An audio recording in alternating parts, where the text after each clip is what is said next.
Okay, I thought you could do a little bit of work on proof. It's a special last lesson treat.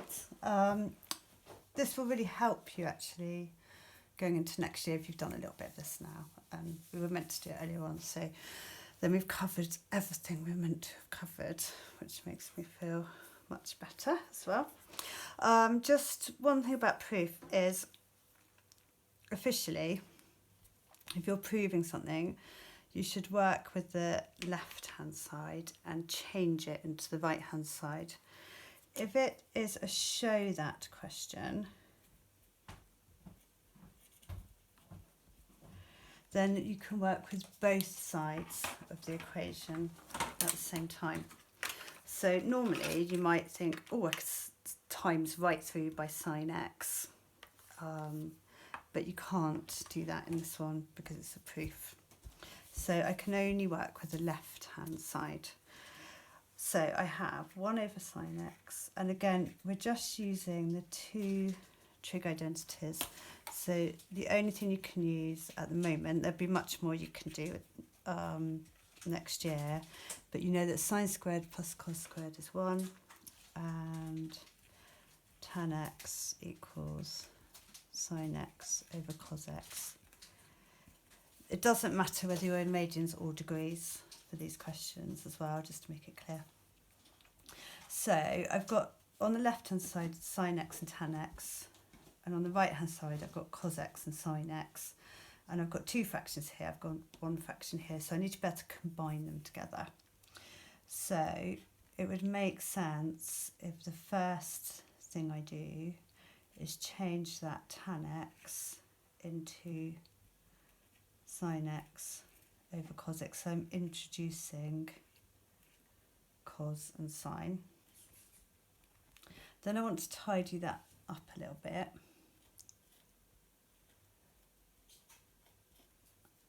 So I can flip that and multiply to give me cos x over sine x.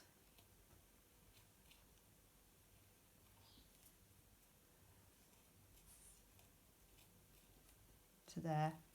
And now the denominators are the same, and so I can just add the tops.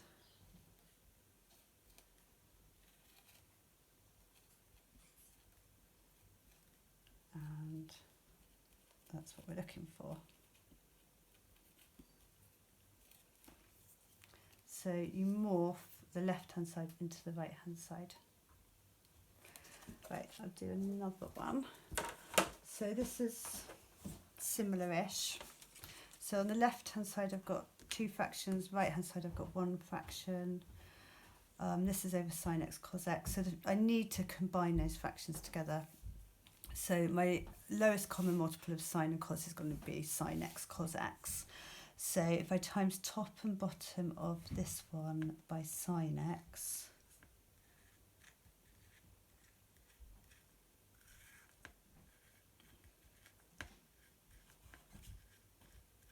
and then top and bottom of this one by cos x,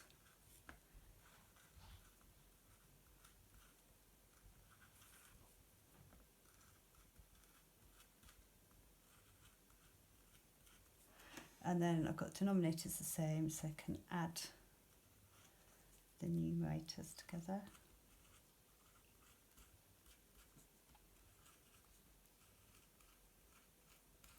And to some extent you just have to trust that these are going to work. So you can't, especially when they get more complicated, if you can't always see where you're going, so you just have to, you know, they're designed to work, so you have to put a little bit of trust in it. If I factorise the top, I've got that 2 I can pull out. So factorising fractions is always good. And then you can think about how to cancel them down.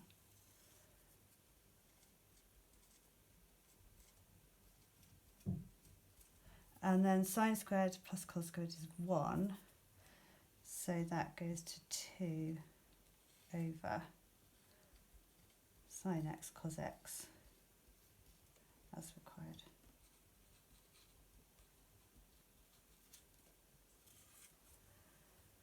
So if you've got two fractions, you want one, you're going to have to find a common denominator and add your fractions together. And last but not least is this one. And this is really just to remind you of difference of two squares.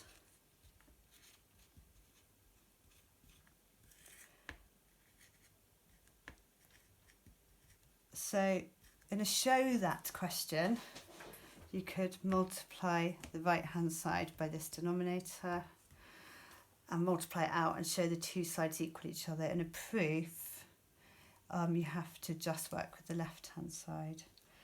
And so on the top here, just keep an eye out for difference of two squares in proof questions.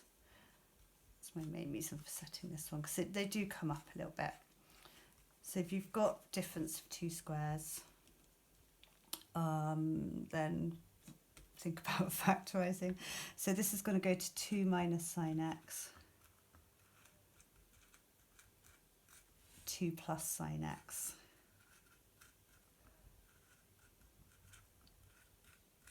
All over 2 minus sine x. And remember, you can't cancel a fraction down until it's factorised top and bottom as well.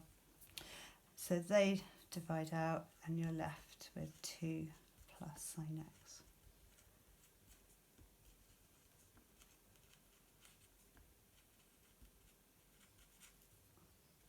Okay, so I'll put a few of those onto a sheet for you, and then I've got some quite nice questions for you to have a go at. Well, I think they're quite nice. You might hate them, but it's all on OneDrive anyway.